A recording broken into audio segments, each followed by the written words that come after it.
ಸಂಕ್ಷಾರಣದೊಳಗೆ ಲೋಹಗಳ ಸಂಕ್ಷಾರಣದ ಬಗ್ಗೆ ನಾವು ಕೆಲವು ವಿಚಾರಗಳನ್ನು ಚರ್ಚೆ ಮಾಡೋಣ. 10ನೇ ತರಗತಿಯವರೆಗೆ ಬೆಳ್ಳಿ, ತಾಮ್ರ ಮತ್ತು ಕಬ್ಬಿಣ 3 ಲೋಹಗಳ ಬಗ್ಗೆ ಕೊಟ್ಟಾರೆ ನಿಮಗೆ. ಹಾಗಾದರೆ ಬೆಳ್ಳಿ ಏನಪ್ಪ ಅಂದರೆ ಅದು ಸಂಕ್ಷಾರಣಕ್ಕೊಳಗಾಗ್ತದೆ, ಕರೋಷನ್ ಆಗುತ್ತೆ ಅನ್ನುವಂಥದ್ದನ್ನು ಹೇಳ್ಬೋದು.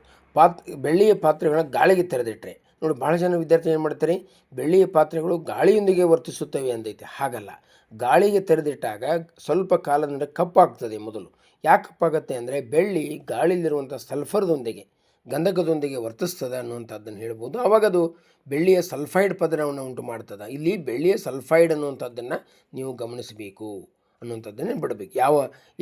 ಏನು ಪರಿವರ್ತನೆ ಆಗ್ತದೆ ಅನ್ನುವಂಥದ್ದು ಯಾವ ಉತ್ಪನ್ನ ಆಗ್ತದೆ ಅಂತ ಹೇಳ್ತೀವಿ ನಾವು. ರಾಸಾಯನಿಕ ಒಂದು ಸಮೀಕರಣ ನಿಮಗೆ ಗೊತ್ತಿದೆ. ರಾಸಾಯನಿಕ ಕ್ರಿಯೆ ಬಗ್ಗೆ ಗಮನಿಸಿರಿ. ಇಲ್ಲಿ ಬೆಳ್ಳಿ ಗಾಳಿಗೆ ತೆರೆದಿಟ್ಟಾಗ ಸ್ವಲ್ಪ ಕಾಲದ ನಂತರ ಕಪ್ಪಾಗ್ತದೆ. ಇದಕ್ಕೆ ಕಾರಣ ಬೆಳ್ಳಿ ಗಾಳಿಯಲ್ಲಿರುವಂಥ ಸಲ್ಫರ್ ಜೊತೆಗೆ ವರ್ತಿಸಿ ಬೆಳ್ಳಿಯ ಸಲ್ಫೈಡ್ ಪದರವನ್ನು ಉಂಟು ಮಾಡ್ತದೆ. ಇನ್ನು ತಾಮ್ರ, ಅದು ನೋಡಿ, ಗಾಳಿಯಲ್ಲಿರುವ ತೇವಪೂರಿತ ಇಂಗಾಲದ ಡೈಆಕ್ಸೈಡ್ ಜೊತೆಗೆ ಪ್ರತಿವರ್ತಿಸಿದಾಗ ನಿಧಾನವಾಗಿ ತನ್ನ ಹೊಳಪನ್ನು ಕಳೆದುಕೊಳ್ತದೆ. ನೋಡಿ, ಅದು ನಿಧಾನವಾಗಿ ತನ್ನ ಹೊಳೆಯುತ್ತಿರುವಂಥ ಕಂದು ಪದರವನ್ನು, ಅದಕ್ಕೊಂದು ಕಂದು ಪದರ ಇರ್ತದೆ, ಅದಕ್ಕೆ ತಾಮ್ರಕ್ಕೆ. ಆ ಕಾರಣದಿಂದ ಕಂದು ಪದರವನ್ನು ಕಳೆದುಕೊಳ್ತದೆ ಮತ್ತು ಅದು ಬಣ್ಣ ನೋಡಿ ಬದಲಾವಣೆ ಆಗ್ತದೆ. ಹಸಿರು ಪದರವನ್ನು ಪಡೆದುಕೊಳ್ತದೆ. ಕಂದು ಹೋಗಿ ಹಸಿರು ಬಣ್ಣ ಬರುತ್ತೆ.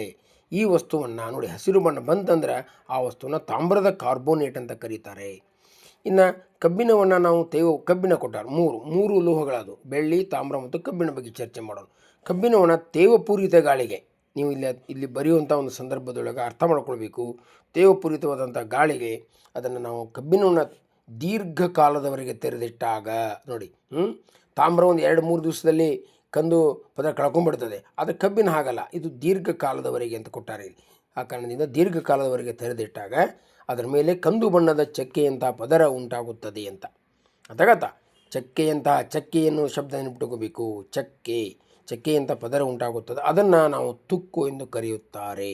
ಹೇಳ್ತಾರೆ, ತುಕ್ಕು ಎಂದು ಕರೆಯುತ್ತಾರೆ. ಇಲ್ಲಿ ಈ ಸಂಕ್ಷಾರಣದೊಳಗೆ ಏನಪ್ಪ ಅಂದರೆ ಬೆಳ್ಳಿ, ತಾಮ್ರ ಮತ್ತು ಕಬ್ಬಿಣ 3 ಲೋಹಗಳ ಬಗ್ಗೆ ಚರ್ಚಿಸಿದ್ದಾರೆ.